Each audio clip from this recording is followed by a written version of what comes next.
Hi ಎಲ್ರಿಗೂ ನಮಸ್ಕಾರ. ಸಾರಾ ಕ್ರಿಯೇಷನ್ಗೆ ಸ್ವಾಗತ ಸುಸ್ವಾಗತ. ಇವತ್ತು ನಮ್ಮ ಮನೆಯಲ್ಲಿ ಬೂದುಗುಂಬಳಕಾಯಿ ಹಲ್ವಾ ಮಾಡೋಣ ಅಂತ ಹೊರಟಿದ್ವಿ. ಒಂದು ಬೂದುಗುಂಬಳಕಾಯಿ ತಂದು ಅದನ್ನು ಇವಾಗ ಕಟ್ ಮಾಡ್ತಾಯಿದ್ದೀವಿ. ಇದರಲ್ಲಿ ತುಂಬ ಬೆನಿಫಿಟ್ಸ್ ಇದೆ, ತುಂಬ ವಿಟಮಿನ್ಸ್ ಇದರಲ್ಲಿ ಇದ್ದಾವೆ. ಇದರಲ್ಲಿ 96% ವಾಟರ್ ಇರುತ್ತೆ. ಅದರ ಜೊತೆಗೆ ಕ್ಯಾಲ್ಶಿಯಂ, ಮೆಗ್ನೀಷಿಯಂ, ಪೊಟ್ಯಾಷಿಯಂ, ಜೊತೆಗೆ ವಿಟಮಿನ್ ಸಿ, ವಿಟಮಿನ್ ಬಿ ಇಷ್ಟು ಕೂಡ ಇದರಲ್ಲಿರುತ್ತೆ. ಇದು ಮಧುಮೇಹಕ್ಕೆ ಒಳ್ಳೆಯದು, ಮತ್ತು ತೂಕ ಇಳಿಸೋದಕ್ಕೆ ಒಳ್ಳೆಯದು, ಹೀಟಾಗಿರೋರಿಗೆ ಜ್ಯೂಸ್ ಕುಡಿಯೋದು ತುಂಬ ಇನ್ನೂ ಒಳ್ಳೆಯದು. ಇದರಿಂದ ತುಂಬ ಹಲವಾರು ಬೆನಿಫಿಟ್ಗಳಿದ್ದಾವೆ. ಇದರಲ್ಲಿ ಮಜ್ಜಿಗೆ ಹುಳಿ,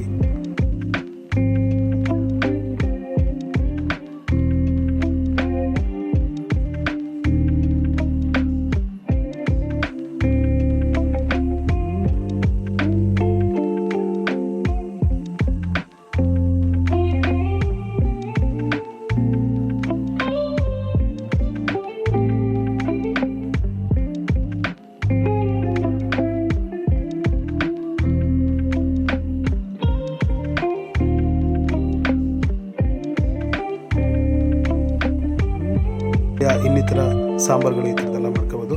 ಇವಾಗ ನಾವು ಕಟ್ ಮಾಡಿರೋದನ್ನು ಕ್ಲೀನಾಗಿ ವಾಶ್ ಮಾಡಿ ತುರಿತಾ ಇದ್ವಿ. ಇದನ್ನು ನೀಟಾಗಿ ಒಂದು ಸಲ ತುರಿದು ಎಲ್ಲನೂ ನಿಧಾನಕ್ಕೆ ಚಿಕ್ಕದಾಗಿ ತುರ್ಕೊಬಿಟ್ಟು ಇದನ್ನು ನಾವು ಇದರಲ್ಲಿ ಸ್ವಲ್ಪ ವಾಟ್ರ್ ಜಾಸ್ತಿ ಇರುತ್ತೆ, 96% ವಾಟ್ರ್ ಇರೋದ್ರಿಂದ ಆ ನೀರೆಲ್ಲ ಹಿಂಡ್ಕೊಬಿಟ್ಟು ನಾವು ನಿಧಾನಕ್ಕೆ ಅದನ್ನು ತೆಗೆದುಬಿಟ್ಟು ಬಾಣಲಿಗೆ ಹಾಕಬೇಕು. ಇವಾಗ ನಾವು ಕೆಲಸ ತುರಿದಾದ ತಕ್ಷಣ ಇಮಿಡಿಯೇಟಾಗಿ ನಾವು ಬಾಣಲಿಗೆ ಹಾಕ್ತೀವಿ. ನೀರೆಲ್ಲ ಹಿಂಡ್ಕೊಂಡು ಬಾಣಲಿಗೆ ಹಾಕಿದ್ಮೇಲೆ ಮಿನಿಮಮ್ ಒಂದು 2-5 ಮಿನಿಟ್ಸು ವಿತೌಟ್ ಶುಗರ್ ಅದನ್ನು ಡ್ರೈ ಮಾಡಬೇಕು.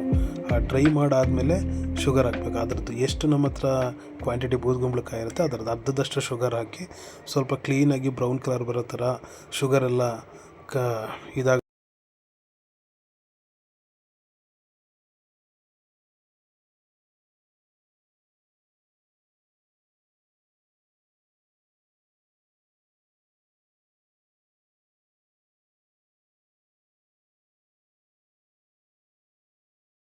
ಅದ್ರ ಜೊತೆ ಬೆರೆಯೋ ತನಕ ನೀಟಾಗಿ ಮಿಕ್ಸ್ ಮಾಡಬೇಕು.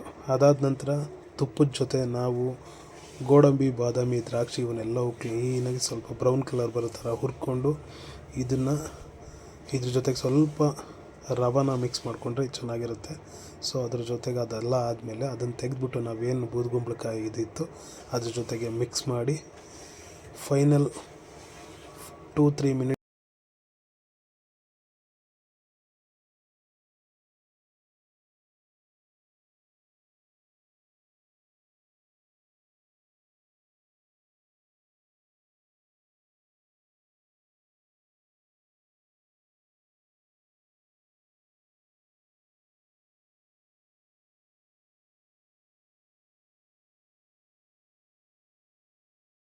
ಬಿಟ್ಟು ತೆಗೆದು ಕೆಳಗೆ ಇಳಿಸಿ ತಿಂದು ನೋಡಿ, ತುಂಬ ಚೆನ್ನಾಗಿರುತ್ತೆ ಟೇಸ್ಟು. ನೀವು ಟ್ರೈ ಮಾಡಿ, ಕಮೆಂಟ್ ಮಾಡಿ.